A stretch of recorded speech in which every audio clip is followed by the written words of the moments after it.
Today, we're going to talk about a decision that millions of us make. And it's a decision that can silently, completely destroy your chances of building real wealth. No, it's not about your house, and it's not even about your investments. It's about that car, the one sitting in your driveway right now.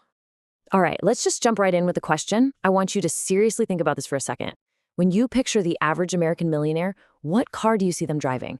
Is it a sleek Mercedes, a brand new Tesla, maybe a sporty BMW? Go ahead, get an answer in your head.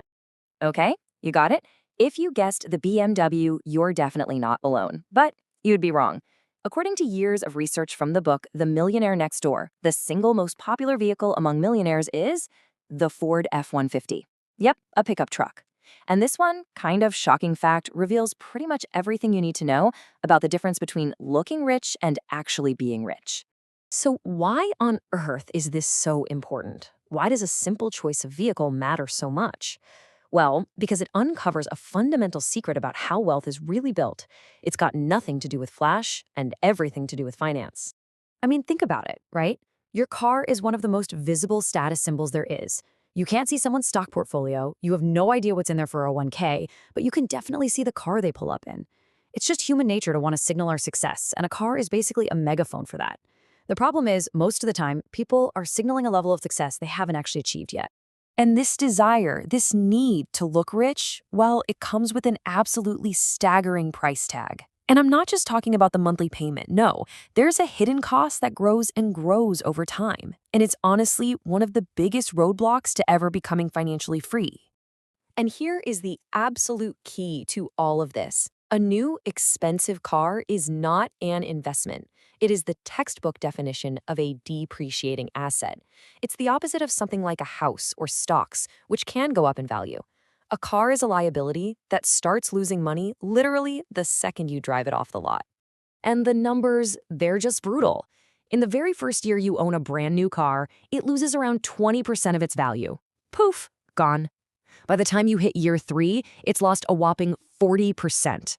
You are basically paying thousands of dollars for that new car smell and then setting a giant pile of your money on fire.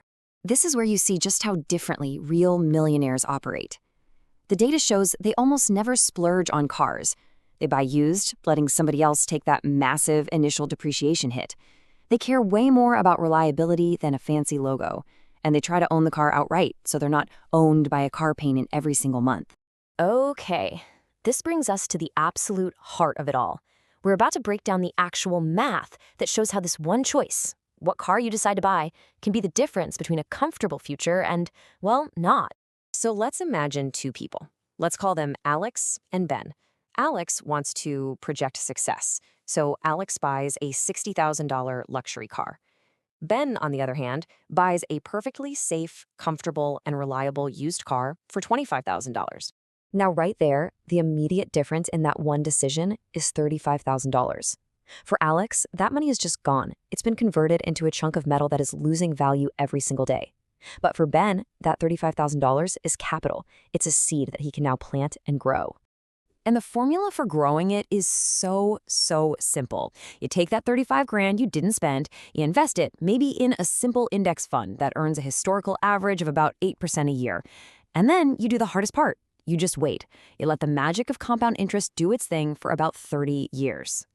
And here's what happens. After 30 years, that initial 35 grand has ballooned into over $352,000. That is the true price of the luxury car. It's not the $60,000 sticker price. It's the future wealth, over $250,000 that you gave up to drive it. This number right here, this is the opportunity cost that keeps so many people broke. So, the big question is, how do we avoid this trap? Well, it all comes down to a really basic shift in your mindset. You have to reprogram your brain to focus on the goal of actually being wealthy, not just looking wealthy.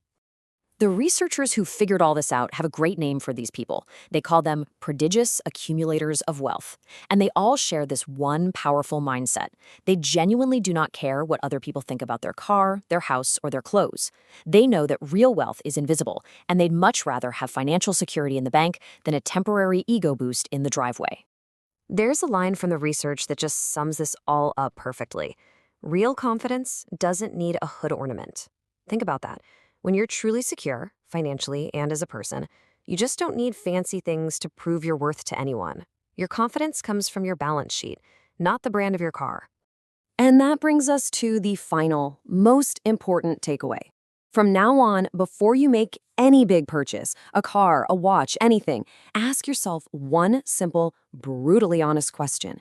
Am I buying this for me, for my own actual enjoyment and use, or am I buying this to impress other people? If the honest answer is that you're buying it even a little bit for other people, that's your red flag. That is the moment to pause, to rethink, and to choose the path that leads to actually being rich, not just looking the part.